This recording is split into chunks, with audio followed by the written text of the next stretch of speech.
ఆయన్ని ముఖ్యంగా గొడ్డలు నాదే, బాబాయ్ నావోడే, మేము నరుక్కుంటే మీకెందుకనే ధోరణిలో ఆయన వెళ్తే, సేమ్ అదే ధోరణిలో నా బినామీ, నా వైసీపీ కార్యకర్త, నేను నాయకుడిని, మా ఓడిని నేను చంపుకుంటాను, చంపిన తర్వాత ఎవరో మాట్లాడటానికి లేదు, వాళ్ళ భార్యకి డబ్బులు ప్రలోభ పెట్టి మళ్ళీ ప్రెస్ ముందుకు తీసుకుని వచ్చి 108 అంబులెన్స్ గంట లేట్ రావటం వల్లే చనిపోయారని చెప్పడం ఎంతకన్నా సిగ్గుమాలిన పని ఇంకోటి ఉండదు. సుమారు గంట వెంటనే వచ్చినప్పటికీ వాళ్ళు చంపుకుని డైవర్ట్ పాలిటిక్స్ అని అలాగే రకరకాల విన్యాసాలు చేసుకుంటూ మరి ఇలాంటివి సిగ్గు లేకుండా మరి ప్రజల మధ్యకి తీసుకుని వచ్చి మరి ఇలాంటి ప్రెస్ మీట్లు పెట్టడం అసలు మీకు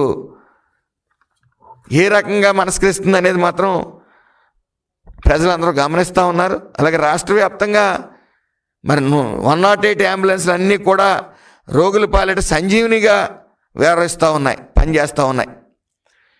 టెక్నాలజీ సాయంతో గ్రామాలకు సైతం ఈ యొక్క సేవలు విస్తరించడం జరిగినాయి.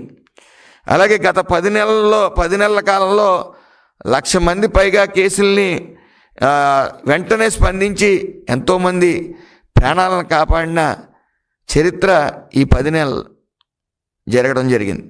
అలాగే 108 అత్యవసర సేవల పనితీరు ఎలా ఉందో తెలుసుకునేందుకు అదే జిల్లా, ఏదైతే జిల్లాలో ఈ రవణమ్మ చేత ప్రెస్ మీట్ పెట్టి ఆలస్యంగా వచ్చింది అని ఒక హాస్యాస్పదమైన ప్రెస్ మీట్ పెట్టారో అదే జిల్లాలో చింతకొమ్మల దిన్నె మండలం అలంకానపల్లిలో జరిగిన ఘటనే నిదర్శనం. అప్పుడు 4 వ్యక్తులు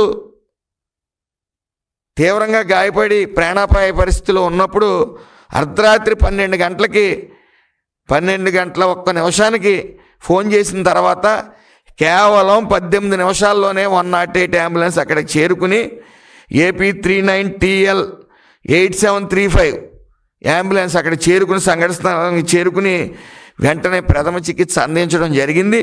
మరి ఆ 108 సిబ్బంది కాలు వచ్చిన వెంటనే స్పందిస్తూ రాత్రి పగలను తేడా లేకుండా మరి మారుమూల పల్లెలకి సైతం ఈ సేవలను అందిస్తూ ప్రాణదాతలుగా నిలుస్తూ ఉన్నారు. మరి ఈ 4 కూడా ప్రాణాపాయ పరిస్థితి నుంచి తప్పించుకుని మరి ఈరోజు సేఫ్ జోన్లో ఉండటం జరిగింది.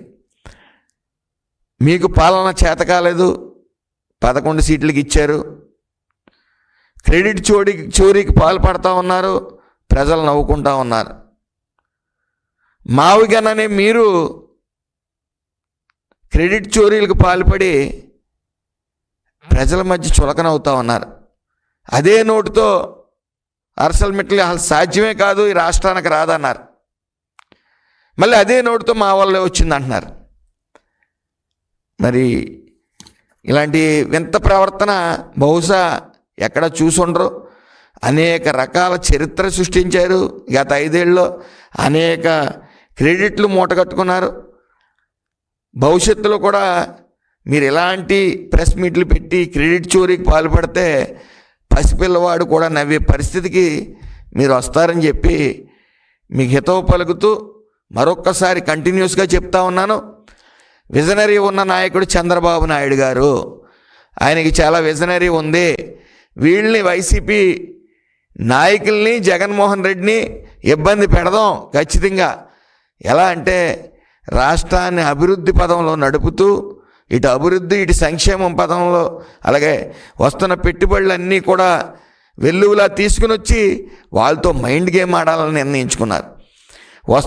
జరుగుతున్న సంక్షేమం కానీ అభివృద్ధి కానీ వస్తున్న పెట్టుబడులను చూసి మానసిక వ్యధతో పిచ్చి మాటలు మాట్లాడుతూ క్రెడిట్ చోరీ పాల్పడుతూ మరి అందరూ కూడా అయ్యో పాపం ఇతని మనస్థిమితం తేడాగా ఉందని జాలిపడే పరిస్థితికి వచ్చేసారు. అలాగే మీకు పరిష్కారం కూడా చూపించారు నారా చంద్రబాబు నాయుడు గారు.